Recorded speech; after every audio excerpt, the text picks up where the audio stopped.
You mentioned in the piece how you call him, or maybe you say that others call him a borderline genius with something close to a photographic memory and an amateur mathematician. Give me some evidence of him as an amateur mathematician or a borderline genius, please.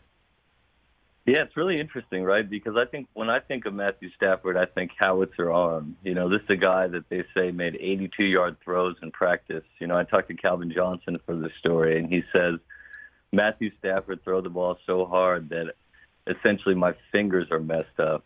But I think because he throws the ball so well and because he's known for this sort of golden arm, that we've consistently kind of overlooked his thought process.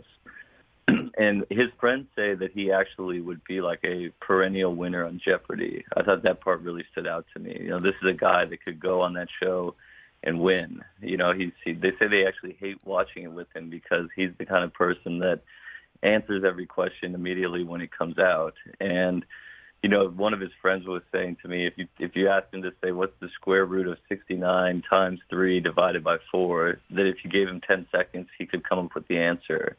And that's not how I'd ever thought of Matthew Stafford. But if you think a little deeper on it, it makes total sense. Sean McVay is known as the savant type, really good with numbers, incredible memory. Cooper Kupp described exactly the same way. And you look at one thing that flipped the Rams season that made something like this possible. To me, it is those three guys, their sort of deep, nerdy knowledge of football and how they process offensive schemes. And I think what you saw this season was they got away from them in November, didn't win a game that month, and then they adjusted. And they adjusted while they lost Robert Woods, while they added Odell Beckham Jr.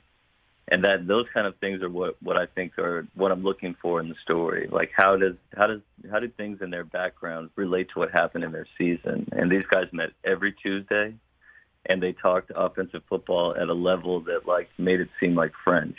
And because they had those meetings, because they were able to adjust, and because they think through things in that way, I think it's a big reason they were able to do just enough in that game to score when it looked like they were out of answers. And to me, that's kind of the arc involved, and that's what I'm really looking for.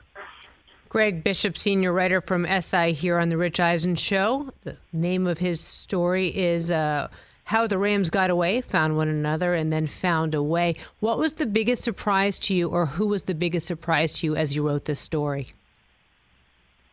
Probably Von Miller. One of the things that I love about this story is that it's so circular in nature. In 2016, when the Broncos won, I rode on a golf cart with Von, throughout the stadium as he did interviews. I ended up following him the whole next summer while he took over 70 flights and flew 140,000 miles and competed with Dancing with the Stars.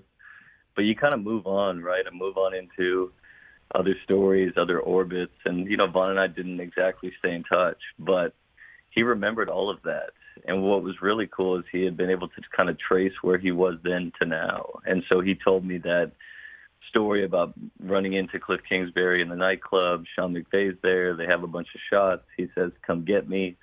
He told me he would pull over on his way to games in Denver when things were bad and have to throw up because he was so anxious.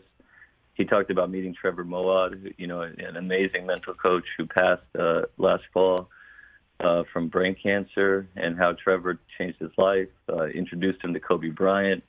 Kobe Bryant ends up, obviously dying in the helicopter crash. Vaughn moves down the street from where the crash happened when he gets traded.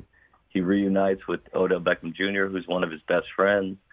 McVay remembers their conversation. It was just so poetic in how circular it was that it really kind of floored me, that not only had he grown, but he could see the aims of the story as they related to his life and having a kid and playing for Demaryius Thomas. And I just thought he really opened a vein the last couple of weeks, and I was really, really grateful for it. Hey, you watched all the way to the end. Thanks for that. Watch more right here.